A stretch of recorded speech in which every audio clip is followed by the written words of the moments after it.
অকার যোগে বাংলা শব্দ এবং এই প্রত্যেকটি শব্দের শেষে যন্ত্রেণ্য দেওয়া আছে এবং দুটি করে বর্ণ দেওয়া আছে।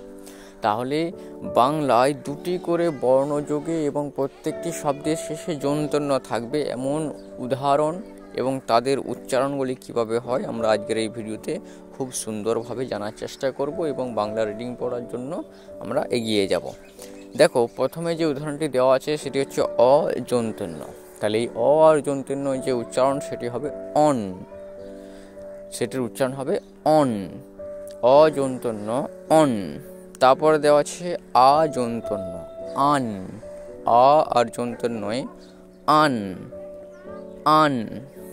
তারপর আছে দীর্ঘ যন্ত্রেণ্য উন, দীর্ঘ যন্ত্রেণ্য উন, উন।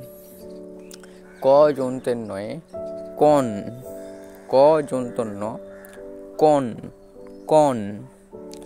তারপর আছে খ যন্ত্রেণ্য খন, খন।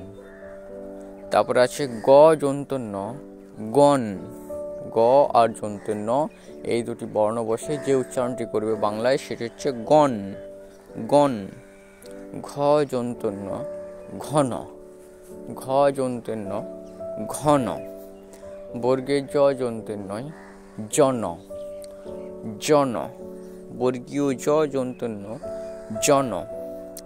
ট যন্ত্রেণ্য টন, ট যন্ত্রেণ্য টন।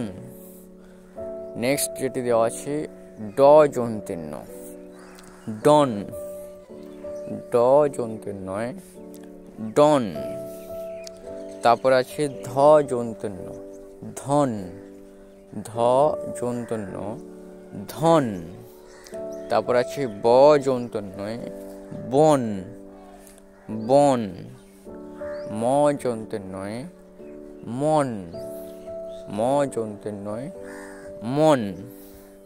তারপরে যেটি দেওয়া আছে ল আর যন্ত্রেণ্য লন, ল আর যন্ত্রেণ্য এর যে উচ্চারণ সেটি হবে লন, লন।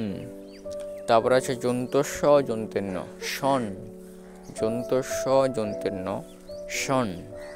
আমরা আজকে যে উদাহরণটি দেখছি সেটি হচ্ছে দুটি করে বর্ণ দেওয়া আছে এবং এই দুটি করে বর্ণ দিয়ে বাংলা ছোট ছোট শব্দের উদাহরণ দেওয়া আছে এবং সেই উদাহরণগুলির প্রত্যেকটিতে শেষে যন্ত্রেণ্য দেওয়া আছে।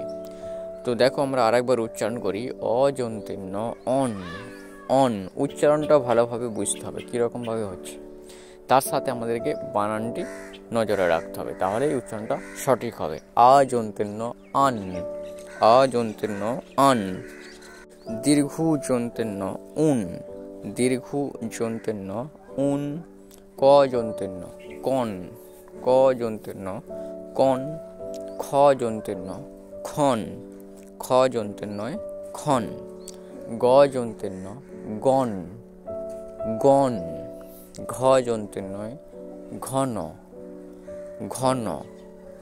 বর্গীয় জ যন্ত্রেণ্য জন, জন। ট যন্ত্রেণ্যয় টন, টন। ড যন্ত্রেণ্য ডন, ডন। ধ যন্ত্রেণ্যয় ধন, ধ যন্ত্রেণ্যয় ধন। ব যন্ত্রেণ্যয় বন, ব যন্ত্রেণ্যয় বন। ম যন্ত্রেণ্যয় মন, ম যন্ত্রেণ্যয় মন। ল যন্ত্রেণ্যয় লন, ল যন্ত্রেণ্যয় লন। যন্তস্বয় যন্ত্রেণ্যয় শন, যন্তস্বয় যন্ত্রেণ্যয় শন। তাহলে এইভাবে যদি আমরা বাংলা বানানগুলি এবং তাদের উচ্চারণগুলি আস্তে আস্তে ধীরে ধীরে দেখতে থাকি আমরা খুব তাড়াতাড়ি বাংলা রিডিং পড়তে পারবো।